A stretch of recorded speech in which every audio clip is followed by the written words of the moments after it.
About 10 days after 9/11, I went through the Pentagon and I saw Secretary Rumsfeld and Deputy Secretary Wolfowitz. I went downstairs just to say hello to some of the people on the Joint Staff who used to work for me, and one of the generals called me and he said, "Sir, you got to come in. You got to come in and talk to me a second." I said, "Well, you're too busy." He said, "No."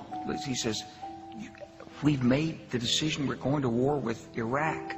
This was on or about the 20th of September. I said, "We're going to war with Iraq. Why?"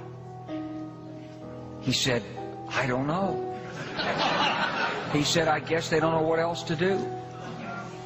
So I said, "Well, did they find some information connecting Saddam to Al-Qaeda?" He said, No. He says, "There's nothing new that way. They just made the decision to go to war with Iraq."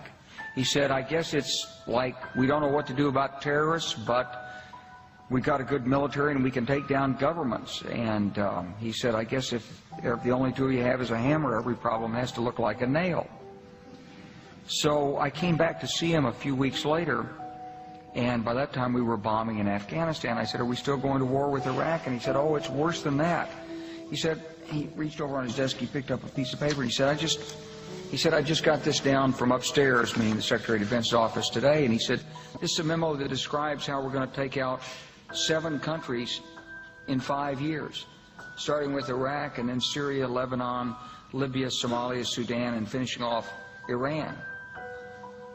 So go through the countries again? Well, starting with Iraq, then Syria and Lebanon, then Libya, then Somalia and Sudan, and then back to Iran.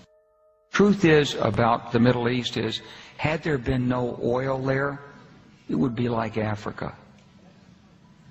Nobody is threatening to intervene in Africa, and there's no question that the presence of petroleum throughout the region has sparked great power involvement.